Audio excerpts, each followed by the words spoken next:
5 suspected terrorists have been shot dead by Spanish police in the coastal town of Cambrils, southwest of Barcelona, after they drove into pedestrians as part of what appeared to be the country's second terror attack in a day.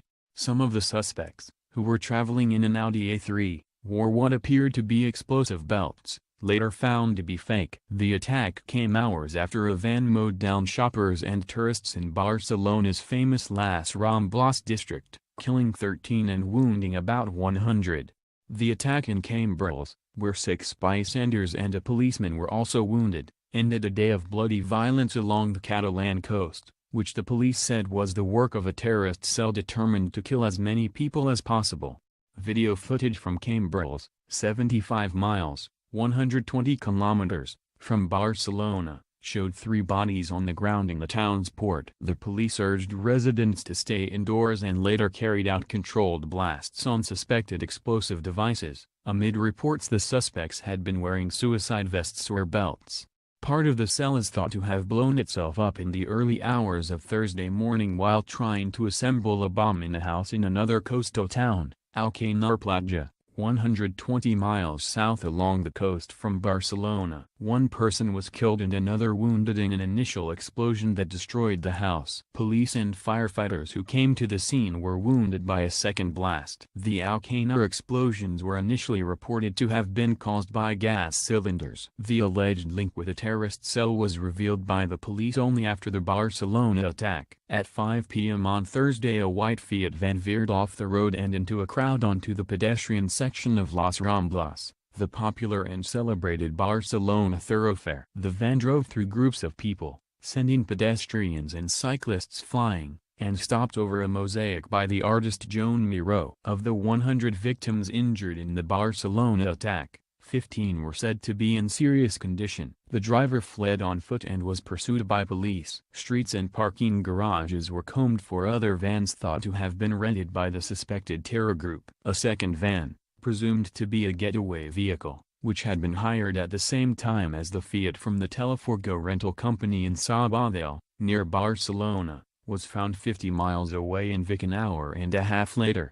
By Friday morning, police said they had made 3 arrests, 1 in Alcanar and 2 in the town of Ripoll, but it was not clear whether any of those detained was the driver of the van. Catalan authorities have declared 3 days of mourning, and a minute's silence is to be held in Barcelona's Plaça de Catalunya at midday on Friday.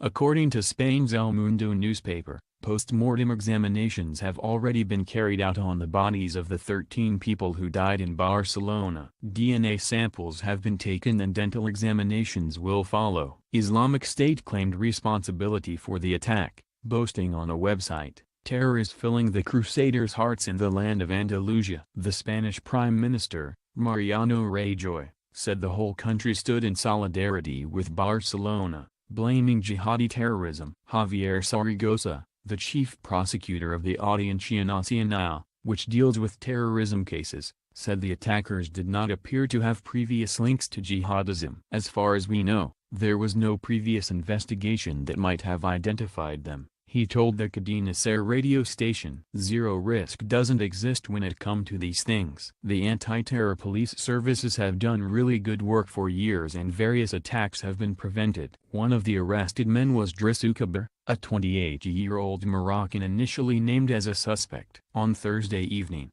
reports emerged suggesting Ukaber had handed himself into police after seeing his photograph being circulated online and in the media. He apparently told officers that his identification documents had been stolen before the attack and that he had played no part in it. He was arrested in the town of Ripoll, where he lives, about 60 miles north of Barcelona. The other detained suspect was a Spaniard born in the North African enclave of Melilla. He was held in Alcanar. The use of vehicles as weapons is now a well-established terror tactic and has been seen in attacks in France, Germany, Sweden and the UK in the past 13 months.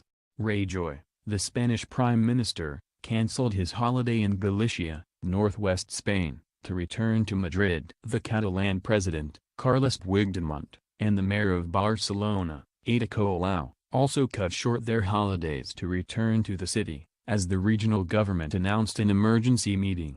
Las Ramblas is the boulevard known to all visitors to Barcelona. Leading down from the large, open Plaça de Catalunya, the tree-lined boulevard is a shady release from the beating heat of the square. At almost any time of the day, the area is full of people buying newspapers, postcards and souvenirs in the kiosks or looking at the flower stalls. Early on Thursday afternoon, with locals mostly away on holiday, a large number of those people were tourists. Albert Tort, an off-duty nurse who was one of the first on the scene, said he tried to give an Italian tourist life-saving treatment, but there was nothing he could do. The pavement was full of bodies, he told TV3. Other witnesses spoke of panic as people fled the scene. Jordi Lino, who was on a bus, said, "First I saw people running and then the van." There were injured people in the middle of Las Ramblas. Lourdes Porcar told Spanish TV she had seen the van running people over. "It was going very fast, without caring about who was in its way," she said. Patrick Duenter,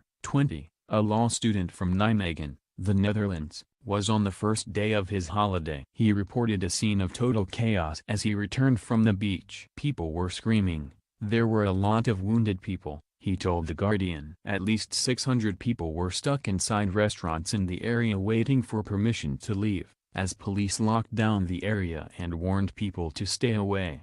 In the panicked moments after the attack, rumors flew around the city, including reports of gunfire in El Corte Inglés department store, later confirmed as untrue by local police, who advised people to follow official sources for updates. Catalan emergency services advised people to stay away from the area around Plaça de Catalunya. Police asked people to communicate via social media and messaging instead of phone calls, as mobile telephone coverage was saturated. More than 1,000 people on Facebook volunteered to help the victims, with offers ranging from water to shelter and translation. ISIS used the IMAC news agency to claim that some of its members had carried out the attack. The perpetrators of the Barcelona attack are soldiers of the Islamic State and carried out the operation in response to calls for targeting coalition states, the agency said, referring to a US-led coalition against the militant group. Spain suffered what is still Europe's deadliest jihadi attack in March 2004, when bombs exploded on commuter trains in Madrid, killing 191 people in an attack claimed by al-Qaeda-inspired extremists. But until Thursday, Spain had escaped the more recent wave of extremist violence that has struck France, Belgium, Germany and the UK. Terrorists have turned vehicles into weapons in France, Germany, Sweden and the UK in the past year. Last week a car was driven into a crowd protesting against a white supremacist rally in Charlottesville, Virginia in what was described by Republican Senator Marco Rubio as terror attack by white supremacists.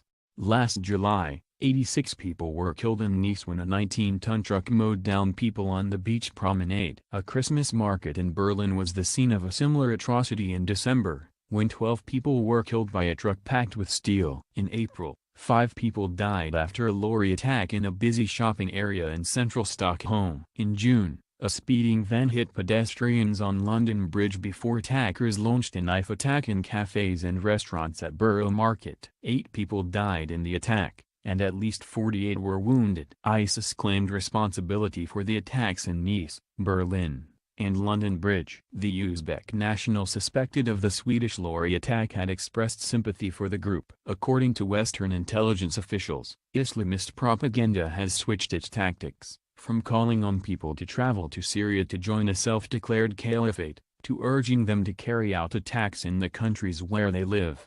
Such vehicle attacks generally require very little planning and no wider network, leaving little or no opportunity for the authorities to detect and stop them. As details of the attack emerged, condolences poured in from around the world, with a typically controversial response from Donald Trump. The U.S. president revived an already debunked anecdote about a U.S. general dipping bullets in pig's blood to fight Islamic militants more than 100 years ago.